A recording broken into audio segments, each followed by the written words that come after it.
सालों पहले परीलोक में सोनाली नाम की एक परी रहती थी। सोनाली परी परियों की टीचर थी। परीलोक में उनकी एक बड़ी सी जादुई स्कूल थी, जहाँ परीलोक की सभी परियां पढ़ने के लिए आती थीं।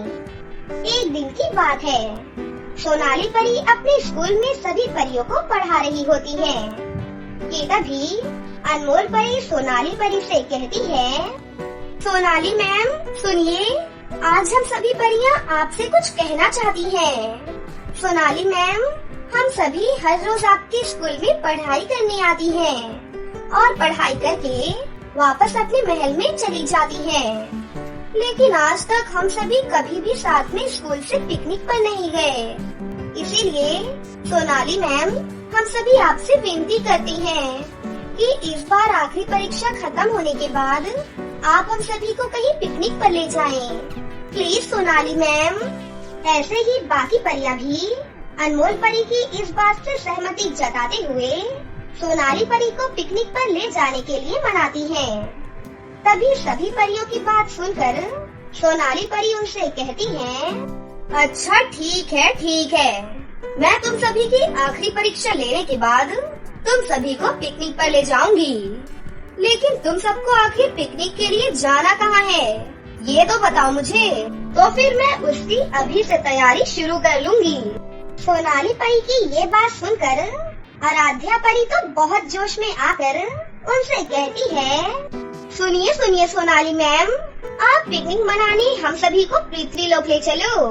वैसे भी आज तक हम सभी कभी भी पृथ्वीलोक नहीं गई हैं। इसीलिए पिकनिक के बहाने हम पृथ्वीलोक देख भी लेंगे। वहीं आराध्या परी की इस बात से परीलोक की बाकी परियां भी सहमत हो जाती हैं और पिकनिक के लिए पृथ्वीलोक जाने का तय करती हैं। ऐसे ही देखते देखते दिन बीतने लगते हैं और सभी परियां अपनी आखिरी परीक्षा की तैयारियां करती हुई दिखाई देती हैं और देखते ही देखते सभी परियां अपनी आखिरी परीक्षा भी पूरी कर लेती हैं। उसके बाद अगले ही दिन सभी परियां पिकनिक पर जाने के लिए सोनाली परी के स्कूल में इकट्ठा होती हैं। तभी सोनाली परी उन सभी से कहती है, तुम सभी मेरी बात ध्यान से सुनो। तुम सभी पहली बार पृथ्वीलोक घूमने जा रही हो, इसीलिए सभी एक दूसरे के साथ ही रहना, ठीक है? कहीं भी कोई अकेले नहीं जाएगा। और हाँ, पिकनिक के लिए मैंने पृथ्वीलोक पर एक बहुत ही अच्छी जगह देख ली है।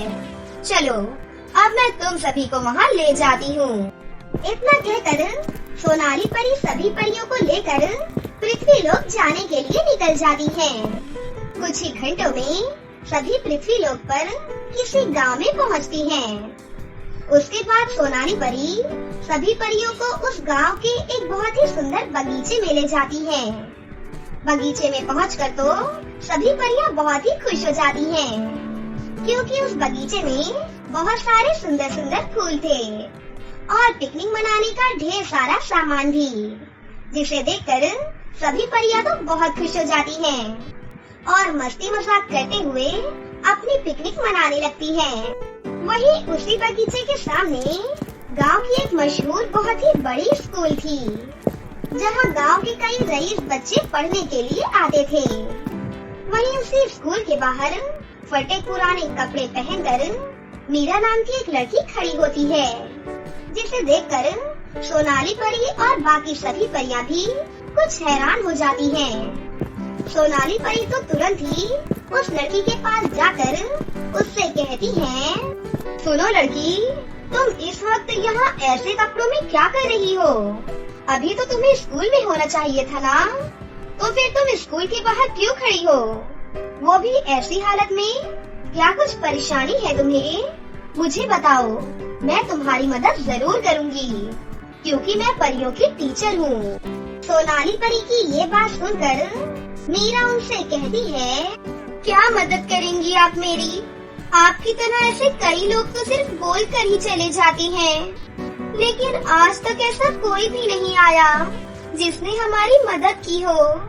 हम सब गरीब हैं, इसीलिए हमारे माता पिता के पास इतने पैसे नहीं हैं कि वो हमें पढ़ा लिखा सके, और इसी वजह से मेरे जैसे कई बच्चे हैं जो सिर्फ पैसों की कमी के कारण अपनी पढ़ाई नहीं कर पा रहे हैं और अशिक्षित भी रह जाते हैं। लेकिन फिर भी आज तक किसी ने हमारी पढ़ाई के लिए कभी भी हमारी मदद नहीं की। सब लोग सिर्फ बड़ी बड़ी बातें कहकर चले जाते हैं। मीरा की ये बात सुनकर सोनाली परी और बाकी सभी परियां बहुत ही ज्यादा हैरान हो जाती हैं। तभी सोनाली परी मीरा से कहती है, मीरा बेटी, तुम फिक्र मत करो, अब से तुम जरूर पढ़ोगी बेटी, और तुम्हारे जैसे बाकी बच्चे भी। मैं तुम सबकी मदद जरूर करूंगी। मीरा, मैं तुम बच्चों को कभी भी अशिक्षित नहीं रहने दूंगी। ये मेरा वादा है तुमसे। इतना बोलकर सोनाली परी उस बगीचे के पास ही अपनी शक्तियों से एक जादुई स्कूल बनाती है। मीरा, ये देखो, ये मेरी शक्तियों से बना हुआ एक जादुई स्कूल है। इस जादुई स्कूल में तुम्हें ना ही पैसों की जरूरत है और ना ही किताबों की और ना ही किसी टीचर की, क्योंकि ये एक जादुई स्कूल है।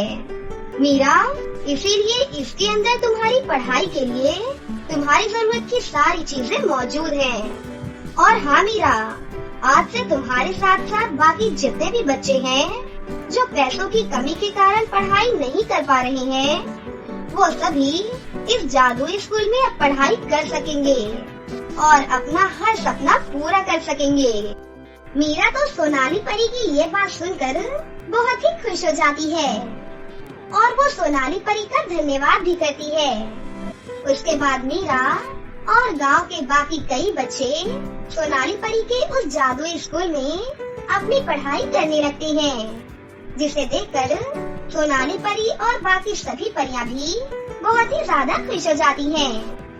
और उसके बाद सभी परियां मिलकर फिर से खुशी से अपनी पिकनिक मनाती हैं।